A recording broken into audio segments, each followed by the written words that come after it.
Welcome to the Bev Boys basketball broadcast where we talk Bevs basketball.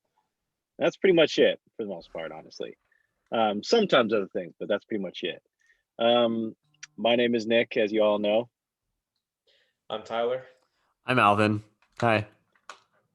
So let's get this whole thing going. Let's see what y'all got Bev-wise. Tyler, what you got for us?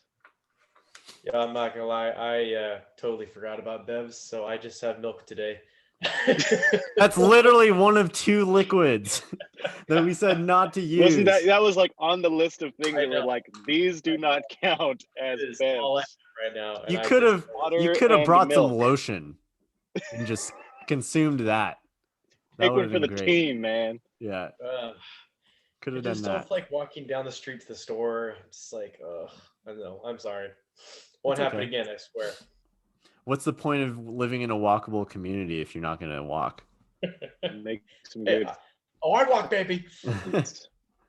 Yeah, facts. Did you guys see the Super Bowl commercial with him in it? What's his real name? Is it Jason Alexander?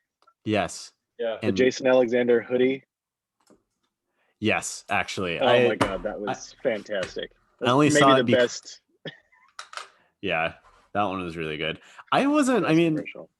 Obviously, like, the Super Bowl wasn't going to be like what it's been in years past, and I wasn't expecting anything, but it was still mid, like for what it was. Like, I don't know.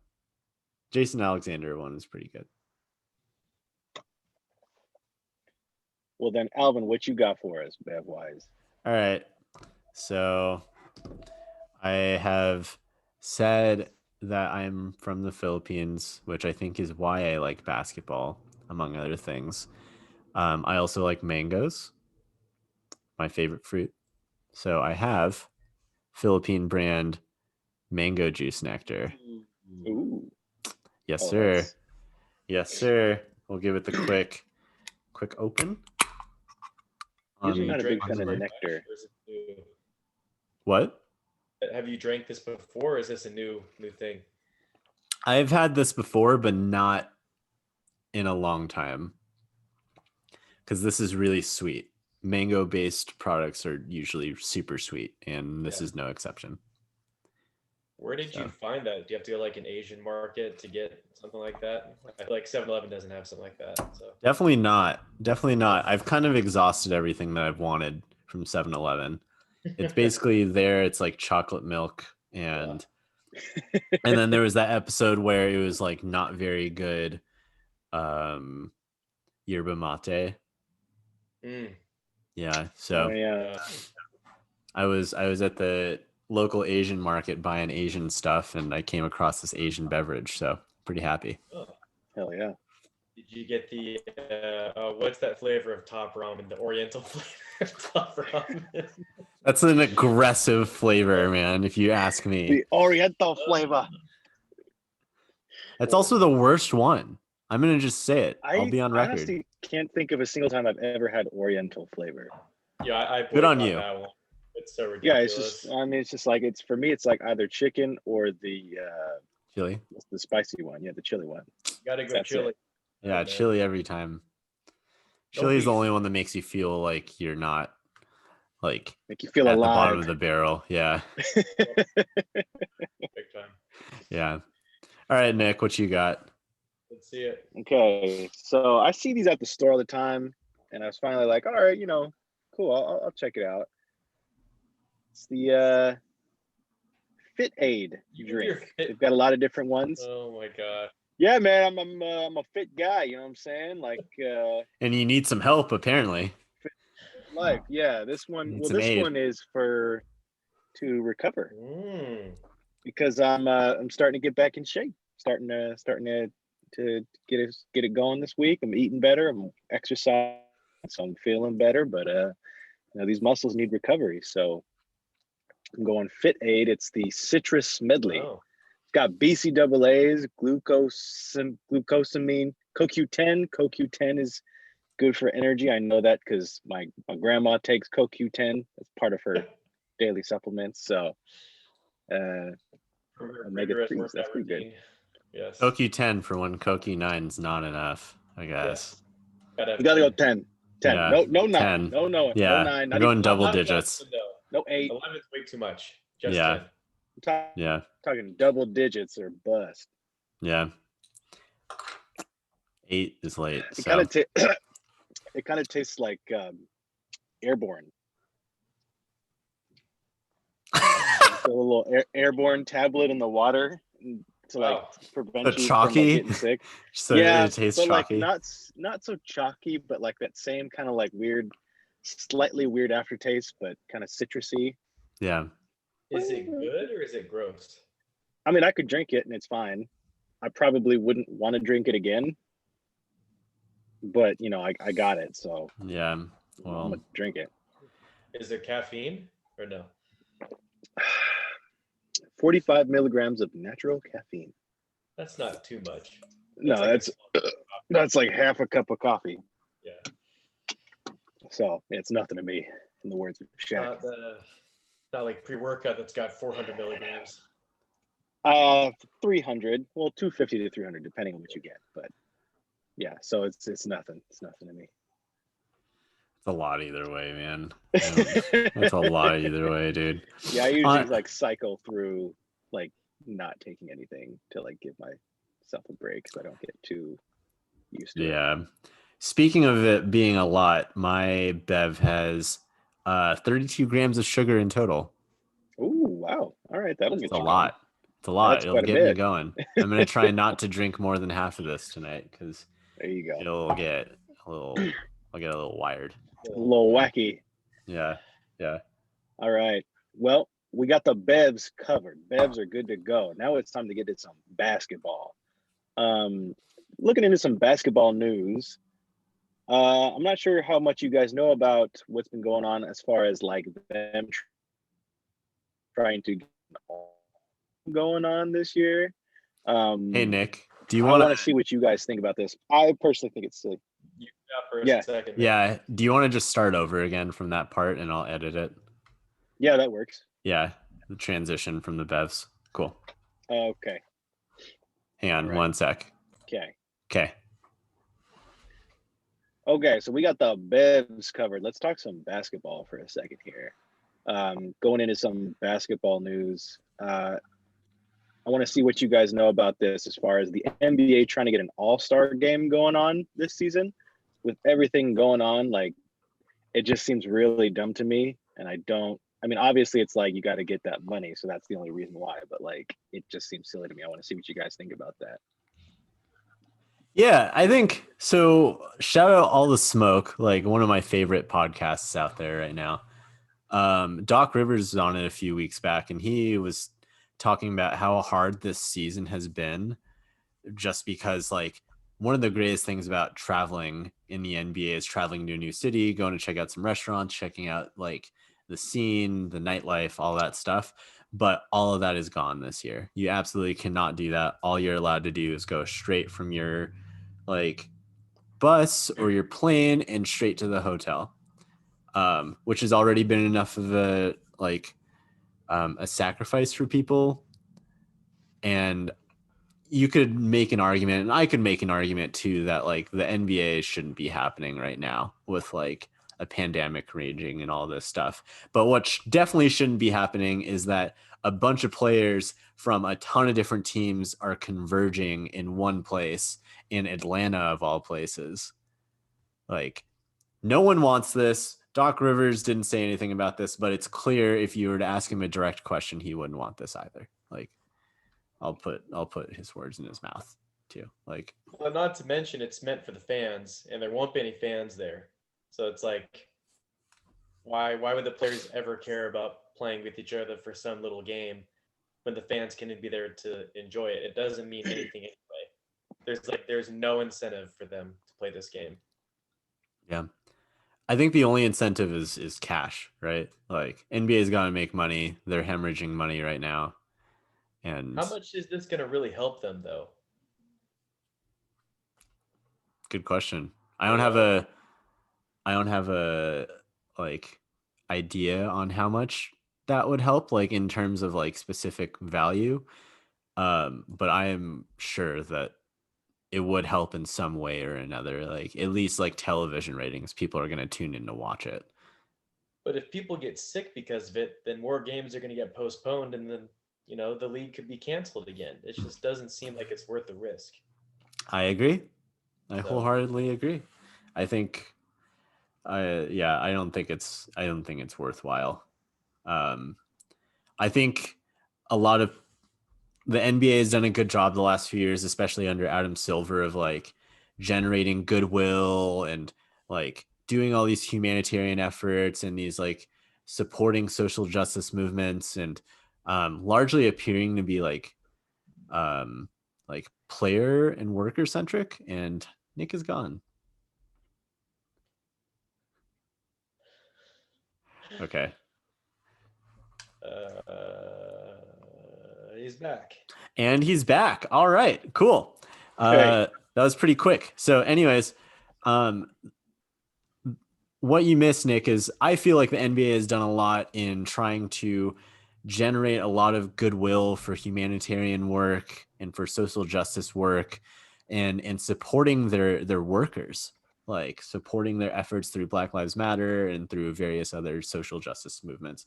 But I mean, obviously the end game here is to make money. And if they were really about the players, they wouldn't be doing an all-star game. That's just it. So yeah, absolutely. I mean, all of the big players have all like kind of come out and said like, yeah, I don't want it. I would really rather not do this. Like, there's no point. De'Aaron Fox, LeBron James, like all these guys are kind of just like, this is dumb. But obviously the NBA needs to, it is a business. You got to get your money, whatever. But it's kind of just like, this is one of those really unnecessary things that you could just not do this year. Like, if you're going to preach about safety and like caring about your players and that kind of thing, it's just like, just leave this one thing out. You still have the whole season. You've got the playoffs. You've got all the TV money coming in. Like, just don't do this one thing for this year. Yeah. And I think teams who played deep in the playoffs last year are pretty much exhausted. They could really use a good week off. I know that's what LeBron James was saying. He's like, yo, we had like a month and a half off. Like, I need a break. Yeah. I don't want to play this exhibition game that doesn't mean a damn thing to me that the fans won't be able to enjoy. Like, I feel for those guys too. Yeah. We usually like all-star games are usually like super boring as it is. This one I think is going to be even worse because there's less people, if any people in the crowd, and the players are really not going to care. Like, they're going to be like, what's the point? Yeah, I agree. I don't see how the NBA could motivate these players, and I don't even think they'd want to be motivated at this point. Like, it's kind of like we've all been in school at one point where we're just like working through the semester and working till spring break or something like that, where we know we're going to get a week of reprieve and the ability to hang out with our family or our friends or whomever or do whatever. And I'm sure the same is for players in the NBA. Like, the pandemic is mentally taxing, like, and it's mentally taxing for them too. And they deserve a break. That's it. So. Yeah, 100%.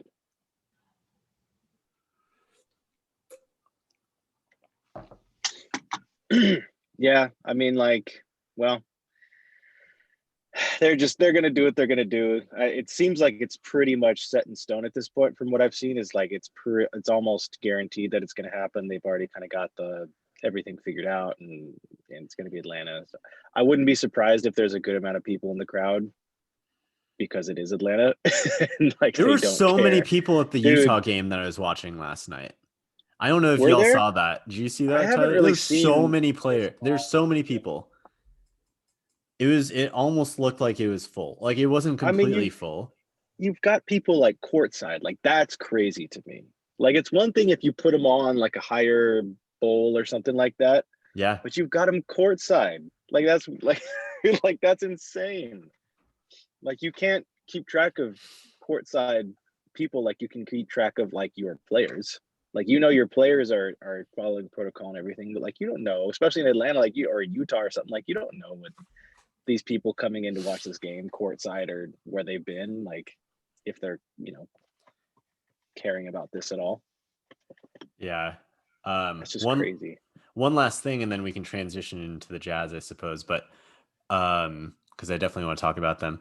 But once again, all the goodwill that the NBA has generated, at least for someone like me who's working my ass off to stay safe and like not be like to be a team player and like working against COVID and keeping people around me safe and healthy and that type of thing. I think it's ridiculous to see like arenas that are even half full or to see people like that. And I know that we don't really have any clout because there's only 6 people who have listened to this podcast. And you know what? I'm going to use every bit of clout that we have without asking you to say, NBA, you're fucking it up. You need to change things up. And like if you're going to continue with the NBA, which is one thing, you've got to stop having players there and you got to not do the All-Star game. That's it. Yeah. So, all right. Shall we talk about the Jazz? We'll talk about the Jazz and we'll talk about 4 other teams really quick. So let's do it. Tyler brought this up in the group chat that we've got in the chat. The 5 best lineups in the NBA. Oh yeah. Yeah. So Kings are one of them. What up? Yeah. So the Kings are one of them. So let's just go through each team really quick, I think, and then just let's talk briefly, just really briefly about what each team is doing well and where they're going. So first up's the Jazz, where that lineup of Conley, Mitchell, Royce O'Neal, Bojan Bogdanovic, and Rudy Gobert is a plus 16.3 in 260 minutes, which is the most minutes compared to the other 4 best lineups in the NBA by a good 60 minutes or so, or a good 30 minutes or so. Yeah.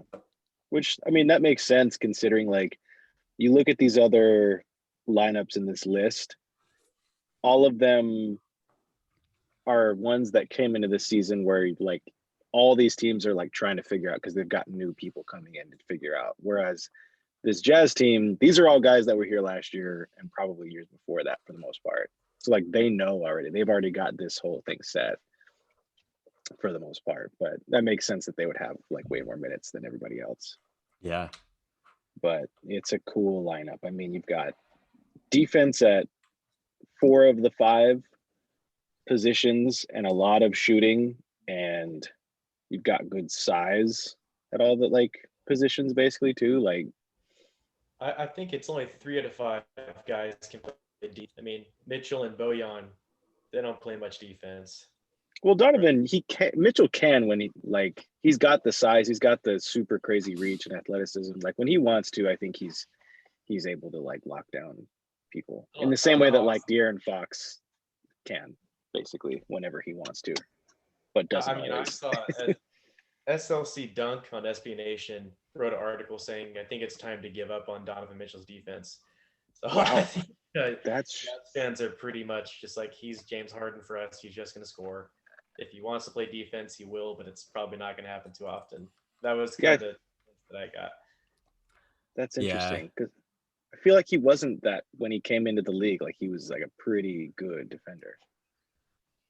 Mitchell's kind of over the years, he's kind of been a little bit more cavalier, I feel like, in his like playing one-on-one as opposed to like working inside of the schemes of the offense, which is great for Mitchell. Like he's an excellent one-on-one player and they need that. They need him to develop that, especially in the playoffs. But if that comes at cost of defense, then that's what is happening, I guess. So it happens a lot around the league these days. Yeah. I mean, they got Conley and they have Gobert and O'Neal.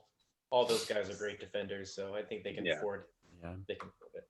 Yeah, and I should say really quick, shout out Mike Conley. He's been incredible this year. He's been that's statistically cool. in regards to efficiency, one of the best players in the NBA. And it's just he's so much more comfortable out there just throwing lobs to Gobert. He's never really had to do that before. Like just working off a like main ball handler like Mitchell and feeding Bogdanovich as well, and all these things. And yeah, he's doing a great job.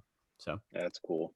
I noticed last year, if you check his like month by month statistics, he improved every month last season. So like it was clearly just like he just has to adjust to being on a different team after being in Memphis for 10 plus years, you know? Yeah, it's understandable. So it's cool to see him get back to that level of play.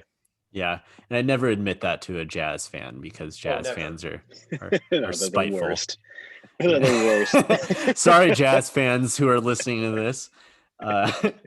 But we lived in Utah. We can say it. We've experienced it. We know. Yeah, I'm still in Utah. I'm still experiencing it. People bring up how the Jazz are 20-5 and gonna go to the finals more often than I would like to hear. Which could they be going to the finals? Maybe. Who knows? If they keep this like gravy train going, they're at the very least 8 deep. They have 8 starting caliber players. Their bench is good. Yeah, they're such a cool team.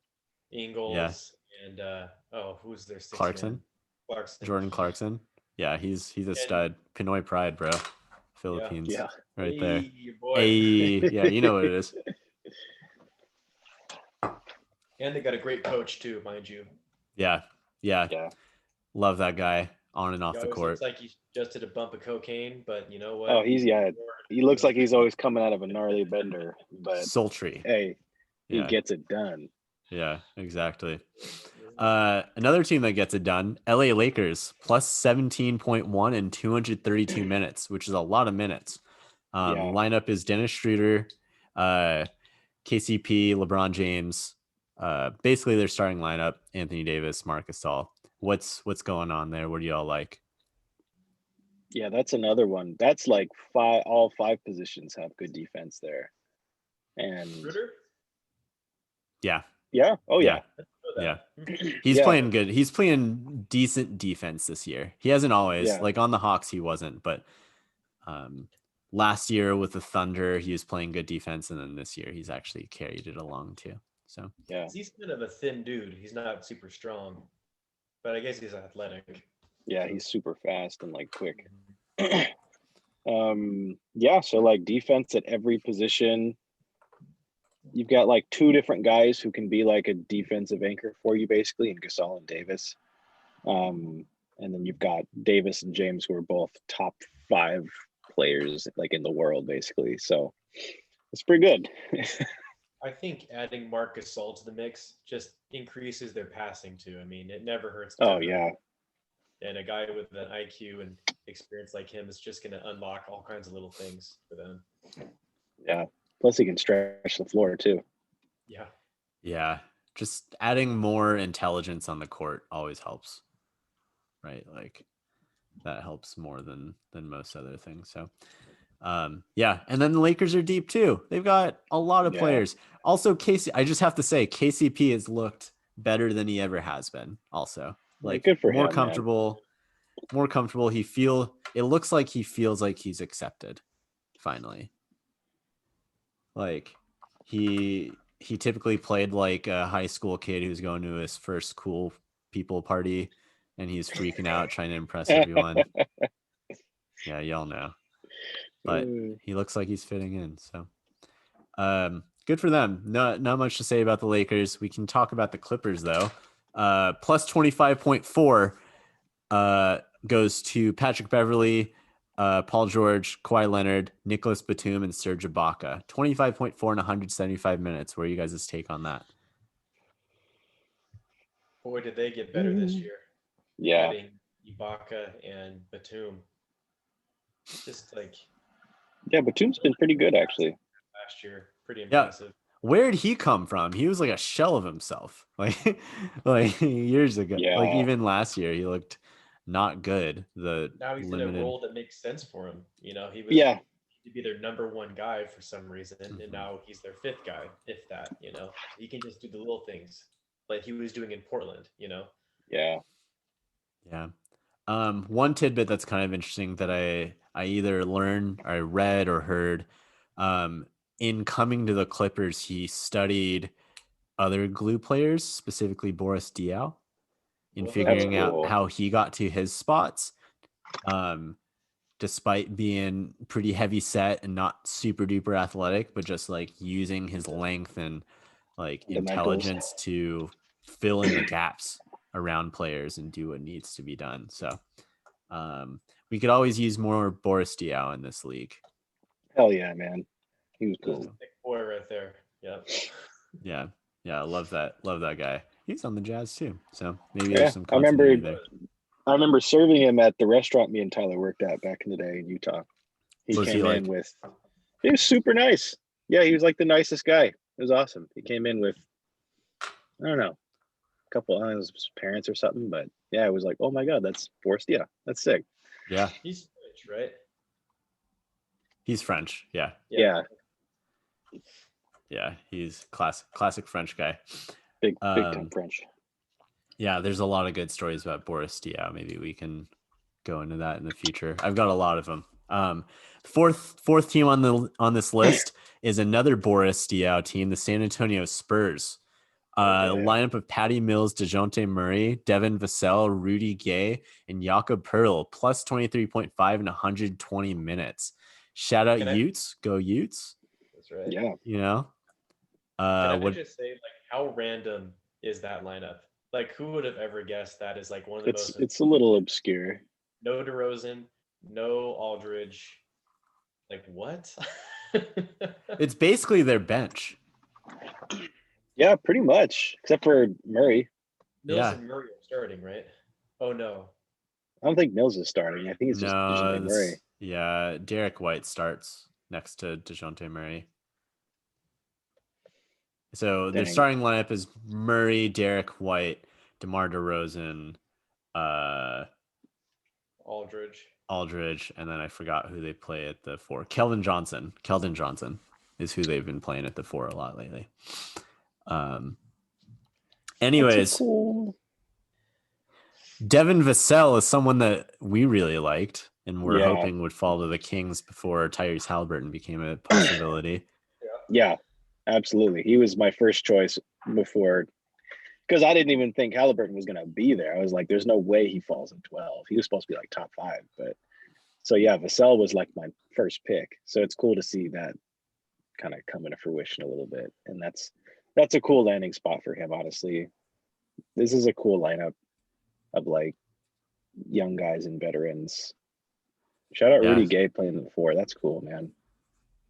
Good. Nice young guys. Honestly. Yeah. This next year they're gonna lose Aldridge, DeRozan, Gay, and Mills. It's like all their big contracts, all the old vets, they're gone. And then it's gonna be like Murray and Pertl and White, Lonnie Walker, Vassell. Like all those guys next year are gonna get a chance to really show us what they got. And I'm excited. That'll be interesting. Yeah. Yeah. I don't know if y'all watched that game from last week. I think it was at the start of this week, where the Spurs beat the Golden State Warriors it was like a healthy win. And DeJounte Murray, I think I'm trying to find the stats because they played him back to back in like a baseball style setup, but DeJounte Murray put up like 27 points, 10 assists, and 8 steals. Dang. Yeah, I know he's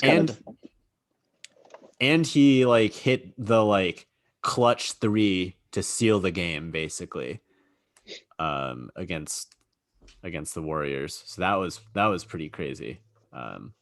Yeah. Definitely curious to see what he can do in the future. Yeah, how old is he? Like 24 or something? He's still pretty young. In 2016, maybe he's even younger than that. Because we could have picked him, but we chose Scal Labissiere instead. Neat. That's okay. Classic Scal. Scal will be the butt of so many. Like we will forever be the butt of many Kings jokes. Gosh. Speaking of the Kings.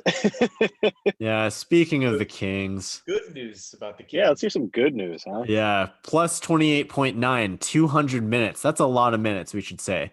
Like, going to Fox, Halliburton, Hield, Barnes, and Rashawn Holmes. What's going well here? Closing time, man. That's the guys that are getting games finished, winning for us, and it's a beautiful thing to watch. Just the amount of passing, IQ, shooting. You get rid of the Bagley Holmes conundrum, and it just feels like a lineup that makes sense and has veteran presence and all-star potential, honestly, with Fox, so. Bagley, huh? Get rid of the cargo shorts. You put on some decently form-fitting pants, and you strut your stuff. Nice. Yeah. So it's a cool lineup because I mean, Fox has become like a closer. Like he's the guy. He's an all-star. Straight up, that's it. He's an all-star. He's playing better than almost anybody right now. Turns out Halliburton is like stupid clutch, and like is just awesome. Hield can be too. Like when he's on, he can kind of close games. Barnes is always like a reliable dude who can kind of just do a little bit of everything, and he's been playing probably the best basketball of his career. And then Holmes will just do whatever you got to do to get it done, basically. So it's just like you've got playmaking, you've got shooting at four of the five now, with Fox shooting like 37% this year. You've got four guys who can stretch the floor, and then Holmes who's just gonna hustle and grind and just be all over the place basically. And you've got good defense at 3 or 4 positions, and he'll try, and he's getting better. Halliburton's hands on defense are unbelievable. He's awesome. Picks off so many passes. Anticipation, ridiculous. Watching that Sixers Kings game last night was like a master class in ball, like anticipating where the ball's going. That was so impressive to see. And it's not stuff like, I mean, I'm on the watching, and I feel like I have a pretty good view of what's going on like on the court, and I could never anticipate that he like gets those or deflects passes or anything like that. Like the deflections won't show up in the stat sheet. Like they're not always going to turn into straight up steals, but those are so important and so valuable. And we haven't had someone who does those types of things in ages, really. So yeah, absolutely.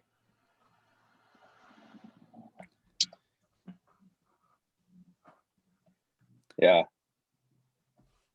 Nick, I don't know if you're on your phone or not. Just kind of following up with the Kings here. It's been super fun to watch them start to actually play super well and kind of see them buying in and everything like that. But it's also kind of bittersweet because it's just like, I still really want them to get a good pick next year. And it's just like, what? Like, like, is this what you guys want? Like, how are you guys feeling as they start playing better and they like actually start getting things going? Fuck the draft. Let's go to the playoffs. It's already too late.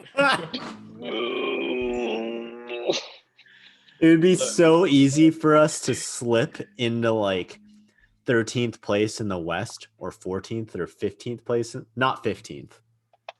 It wouldn't be easy to slip into 15th, but it'd be easy to slip into like 14th place in the West. Super. Just drop like 3 straight games and we're back. Like, but we need ideally a top 5 pick. This roster is not a bottom 5 team in the NBA, not by a long shot. And maybe we get top 10, top 15. Then you're relying on ping pong balls. I don't know, man. It's just kind of like, what does it do to their mentality? Guys like Fox, especially, who they're winning games, they're killing it. Maybe they're 500, which we haven't done in 2 years, and before that, years and years. And then you trade Barnes and you trade Buddy, maybe Holmes, and you just tear it down. Like, what is that going to do to those guys, like Fox and Halliburton? I don't know. I'm at this point. If we're doing I'm okay with keeping Buddy at this point. I really still think we need to trade Barnes this year because I think he's always going to be solid, but there's no way he has another season like this season. And you kind of have to capitalize on that when you have an asset like him who's playing the best of his career. And there's no way he plays this well again, like next year or the years after that. It's like you got to capitalize on that now, especially when you have teams like Boston who, like, I've read articles like yesterday or 2 days ago of them saying they're still like he's probably near the top of their list of people they're kind of interested in trade wise. And it's like if I can get their first rounder this upcoming year and like Aaron Nesmith, or there was another one, Romeo Langford, who's another like rookie or sophomore guy. Who's like sophomore, who's like got good size and really good kind of potential to him. Like if I can get that plus the 2021 first, like I kind of have to do that at that point. It's an interesting position to be in, I think. Yeah. I just have to say, like, because typically it's kind of a buyer's market for Harrison Barnes. People always need wing players who can pass, shoot, defend, and dribble. And he's out there and he's one of the best at it right now. And if we don't end up trading him, we can make a push for the playoffs. That's pretty cool. But if we do, but we could trade him. Right. It's kind of interesting to be at that like crossroads. Whereas in the past, it's like, oh, this player very clearly is not a fit for the direction of the team. Yeah. So it leads to a bit of a conundrum, right? So what's tough is like right now. I mean, they're killing it. Chemistry's never been better. Yeah.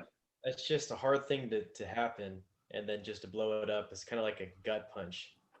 How good do you think they can actually be this year? Because I'm just worried that like this is just like we're getting close to like basketball purgatory again, where it's like we're good enough to maybe make the 8th seed, but like maybe, but we're too good to get a good draft pick, that kind of thing. Like that's what I'm worried about, is we're getting into that area right now. So let's make a trade and make a push. Yeah. Let's get more talent. Jerami Grant. Well, I kind of want to keep talking about this a little bit more before we go into our Jerami Grant fantasies. But yeah, dude, that'd be amazing. The last time we had chemistry like this, frankly, was with the Scores. That was with Iman Shumpert playing.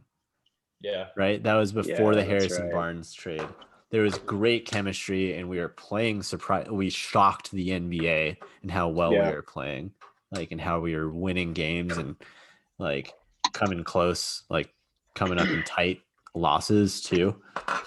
And I can't imagine as like just a straight up player from the player perspective, how like demoralizing that is, where it's like you're building towards something, and then one of the core foundational pieces gets taken away, right? Like, I can't say that. And that goes not only for Harrison Barnes, but also Buddy Hield's been playing well too, even though he's not shooting like as well as he has in the past, but he's shored up so many other things, and he's simplified his game, and he's bought into like a very specific role, which has been really good too. And he's playing the best basketball of his career out. Like, even though he's not shooting, like his shots aren't falling, he's playing the best basketball I've ever seen him play.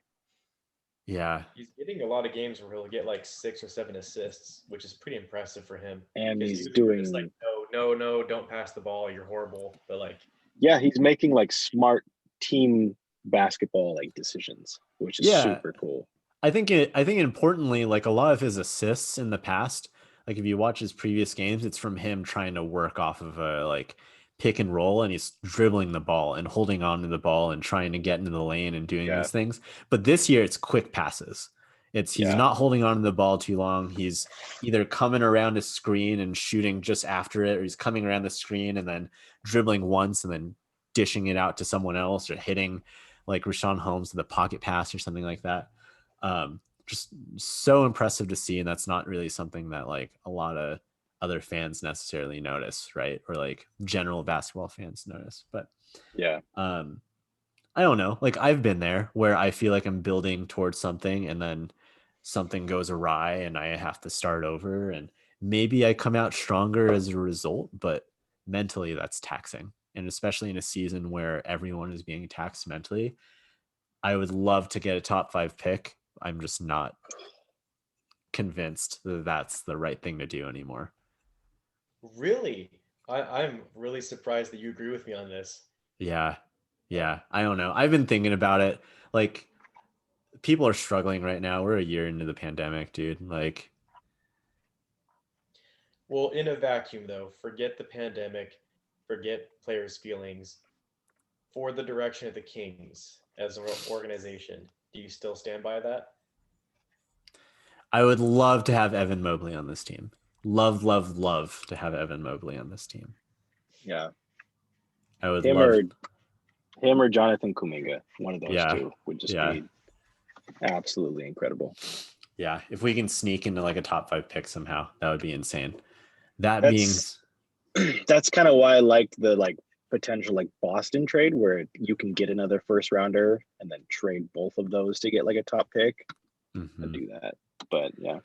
But you're assuming that teams are willing to trade a top 5 pick in one of the best drafts we've seen recently, and B, that the Kings would even have a decent pick to entice someone with. Because to me, it seems like we probably won't make a trade until the deadline, which it usually happens. If we keep playing 500 ball, I mean, our pick is going to be mediocre at best. Then we get a late first round pick from Boston. If you trade those two together, maybe you could jump a couple picks. Maybe you throw a Bagley, you could jump a couple more. But I really just don't think we'll be in that top 5 range unless we get ping pong ball luck. Yeah. So that's why we're like, what is it all really for? To get someone who's pretty good? Maybe, it's still the draft. You never know. Yeah. The other thing to note is that I did a little bit of searching into kind of successful trades of the past and teams who won out from trading like a veteran. And usually not only what I've looked into, and these players are a lot of the time higher profile, right? They're Chris Paul, for example, super high profile, incomparable to Harrison Barnes. But they did get draft assets. They got picks, but they also got reliable assets that they could flip that other teams would be able to look at and be like, oh, that could be something. Whereas receiving a first round draft pick from something, you never know you don't know what that's going to be until the next season, really. And then they have to start playing. Right. So one, it's a matter of getting reliable, trusted assets. And then also I think it's a little bit of an issue of just once you get that asset, you've got to nail the draft pick and then you've got to develop them too. Mm-hmm. Right. Yeah. So it's very risky, no doubt. I think if the Kings were losing like they were a few weeks ago, I'd be like, yeah, we suck. Clearly we have a great pick. But now that they're rolling, it's like, okay, Fox is clearly an all-star. Halliburton is obviously ready to play big minutes like he already is. Barnes is playing his best ball. Buddy, Holmes, everyone's doing good, minus the bench obviously sucks. But to me, these guys, they're ready. They're playing great. Why not just add to that and make a push? As long as that addition is worth it, obviously, and is not just another role player. Yeah. Quick aside, I just want to say no one's talking about this, but Tyrese Halliburton should be in the mix for 6th man of the year. I know he's not. That's interesting. Yeah, that's I like that. That's a cool take. Yeah, he should absolutely be there. I get that Eric Gordon and Terrence Ross and Jordan Clarkson are playing awesome, but Tyrese Halliburton's got to be in there too. So absolutely. Has a rookie ever been rookie of the year and 6th man of the year? I've never heard of it before. That'd be pretty sweet.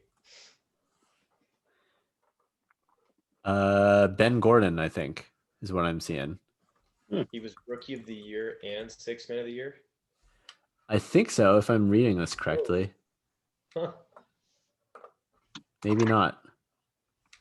Maybe not. I don't know. Well, anyway. He was the first ever rookie to win the NBA Sixth Man of the Year award. But he wasn't Rookie of the Year. That's what I'm looking for, really quick. Anyways, that's an interesting conversation, right? Like we're definitely at a crossroads more than we ever have been. Yeah, McNair really has to make a decision about what he wants to do with this team because it's now or never. Are we gonna tank? Are we gonna make a push? We know we don't want in the middle. We want either picks or we want playoffs. We don't want this crappy pick and the 9th seed again. We can't do that again. So I'm curious to see which direction he takes this team. Not an easy choice. I hope he makes the right one, but we'll see. Yeah, I agree.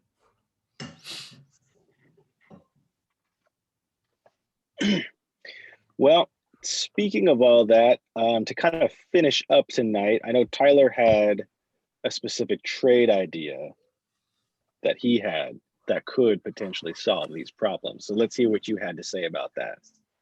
Yeah, so pull it up here. So like I mentioned earlier, I would love to see the Kings trade for Jerami Grant. Obviously, he's having a breakout year in Detroit, playing like an all-star, doubling his points and rebounds. He's putting up like 24 and 6 a game. Great two-way guy. He's still only 26. Honestly, he's on a pretty good contract, 3 years, $19 million a year. Alvin's a huge fan. He saw this guy coming well before this year. So kudos to you, Alvin. I wanted him when he was on the Thunder. I would have traded a lot for him. Yep. And we know that Denver gave a first-round pick for Jerami Grant. That was when he was putting up half the numbers he has right now. So, I mean, he's obviously worth double what he was at least.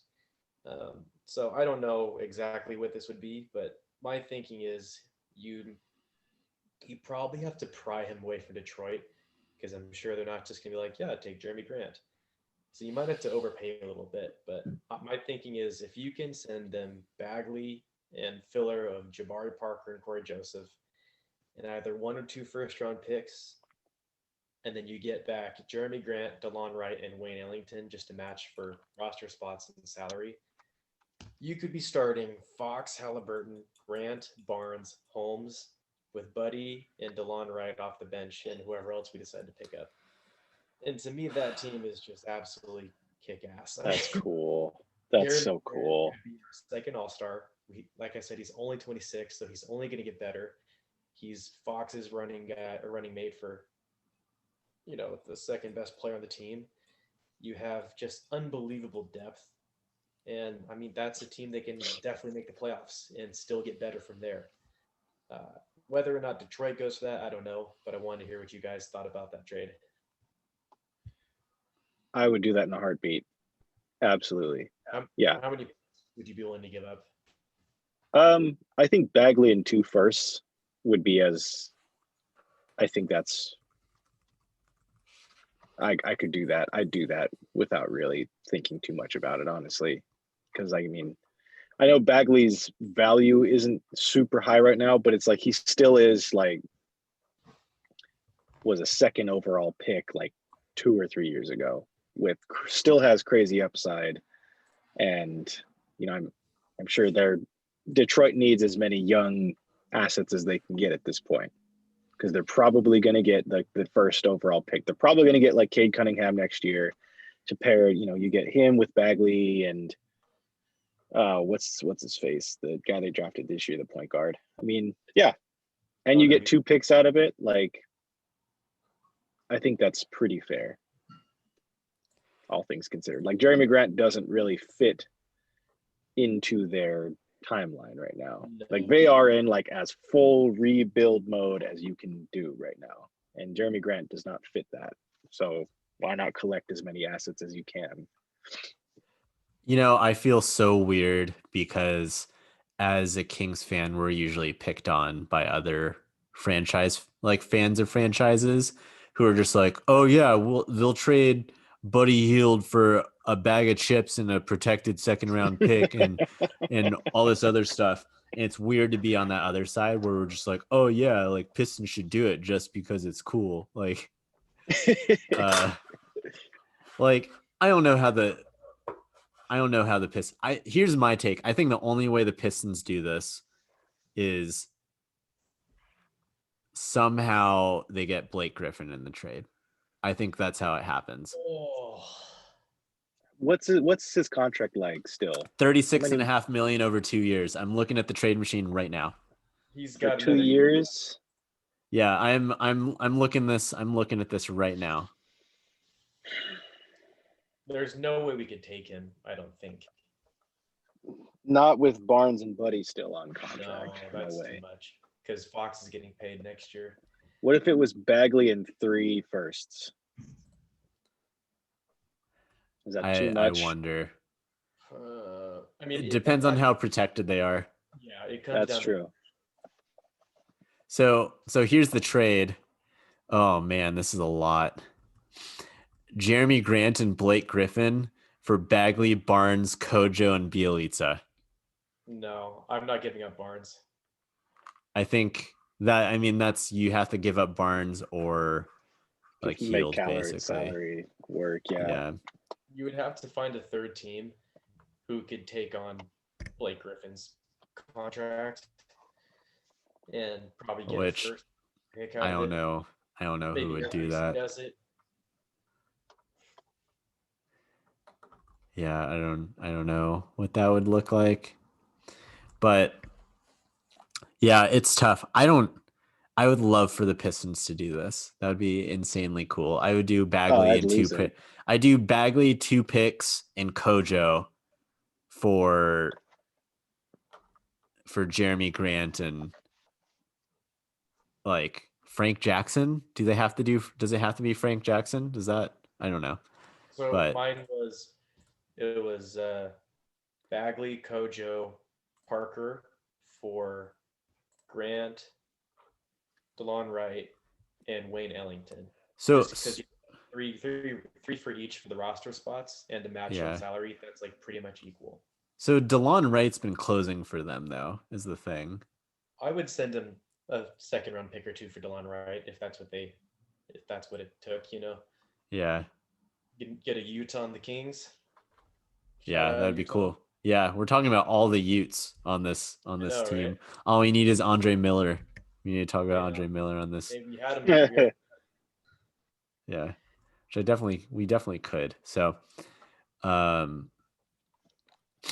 yeah, I would love for that to happen. That would be insane, and that would make us one of the best teams for sure. Yeah, no Monty questions. McNair, go do it. Go get Jerami Grant, please. I'm so high on this trade for the Kings. Like, I want it to happen tomorrow. That would be awesome. Or something similar, if there's another guy out there we can get, we could just kind of push our chips in and say, we're ready. We need one more piece, and we're going to bench Buddy and start with Halliburton, rebuild our bench a bit, and we're going for it. I think that's good. Yeah. I think you're good enough to do it at that point. Yeah. With Buddy as a 6-man, Halliburton as your starting 2, and another guy of like that same level of like a Jerami Grant or something, and he still is a decent age, like I'd totally do that. Well, how many? What players have that profile, right? Like the thing is like he's the one, like that I feel like he that is the one. Could potentially you could get.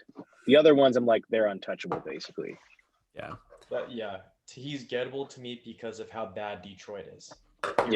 Nobody else is letting it go without getting just an asinine amount of assets back. And I really wish that we didn't have that Bogdanovich trouble this summer, so we could have just got him ourselves. But yeah, that would have been good. I'm firing up the trade machine really quick. Here we go. Here we go. Yeah, I'm about to come in real hot real quick. Just so you see, it's a Bagley trade with Corey Joseph. And let's see. It looks like we gotta send out someone else here. Okay. All right. So the trade is Corey Joseph, Marvin Bagley, and Justin James for You guessed it, Frank Mason III and Aaron Gordon. Okay. So here's my reasoning. I've always been of the belief that Aaron Gordon needs to be freed. Similar to how Jerami Grant was freed. Like, I know that they're not the same player, but I feel like he just needs to be in a different scenario. And I've always been of the mindset that, oh yeah, you can trade Buddy for Aaron Gordon. Like, that would be an awesome trade. I don't know if the Magic would do it. But if you trade Bagley and Kojo, who's essentially an expiring contract, you get off of him, you start over, you rebuild. They're not doing well. Orlando's not playing well. You get another asset that's depreciated, much like Markelle Fultz. Yeah. And you just start over again. And meanwhile, Aaron Gordon is like 25 years old, 6'8", 235, can handle the rock, can shoot, excellent defender. Excellent defender, both team and individually.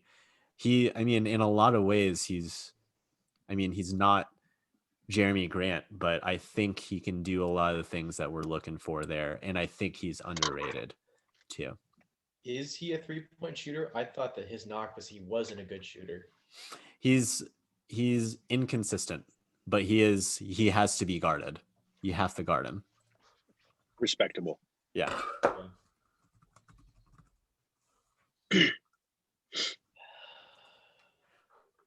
I'm like 50-50 on that because I feel like Jerami Grant is an all-star and Aaron Gordon, I mean, he's still young. It's riskier with Aaron Gordon than Jerami Grant, obviously. Yeah, I don't think he's enough. Whereas Grant, it's like, yeah, I'd go in all in on that. Yeah. I wouldn't hate it, definitely, but I'm not like as confident in the Kings making the playoffs if it's Gordon than Grant. I think Gordon is someone that you can play like down the stretch, tight fourth quarter game. Whereas right now you're not. Bagley played, we have to say really quick, Bagley played so well against Joel Embiid. Absolutely. That was extremely, I can't say enough how good that was. Like, shout out Marvin Bagley. Like, you really rose to the occasion, stepped up against the potential MVP, and made a lot of really good things happen. But we're still talking about trading you, dude. I'm sorry. Sorry, man. Yeah. So yeah, exactly. So here's Aaron Gordon's stats in 20 games this year because he's injured currently. So 27 minutes per game, 427 from the field, 370 from the 3-point line, 7.5 rebounds, 4.5 assists, a block and a steal, and 14 points per game. So it's off of his career highs for sure.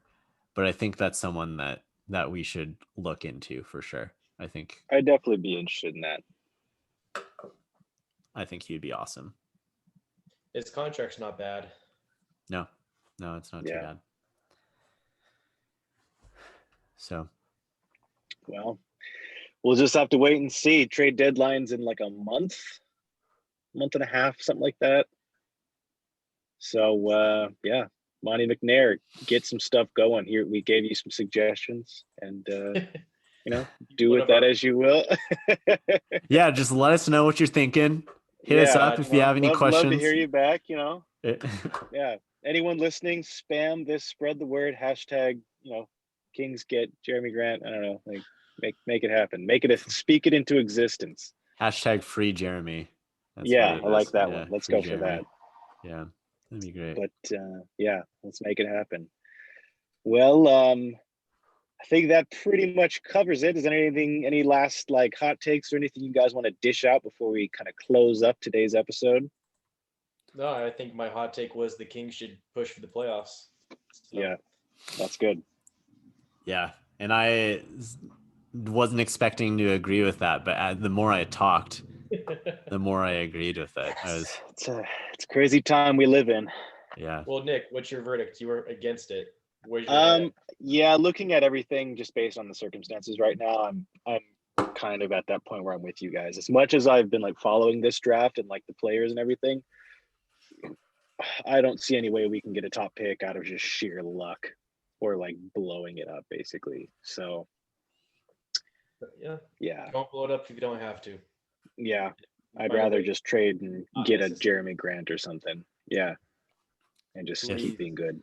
If that's possible, I would be open to Aaron Gordon as a I'd be down with that great too. value Jerami Grant. I guess this is my hot take. Like Aaron Gordon's going to be good once he leaves the Magic. Yeah, I could get him off the Magic. He'll be good. He'd fit well with the Kings. Yeah. So. Yeah. Awesome. Well, with that all being said, we will go ahead and close up this episode. For anyone listening, make sure if you're digging what you're hearing, you're picking up what we're putting down, make sure to subscribe. We'd love to, continue to see support and all that kind of stuff. But yeah, thank you so much for listening, and we will catch y'all in the next one. Word. Later. See you guys.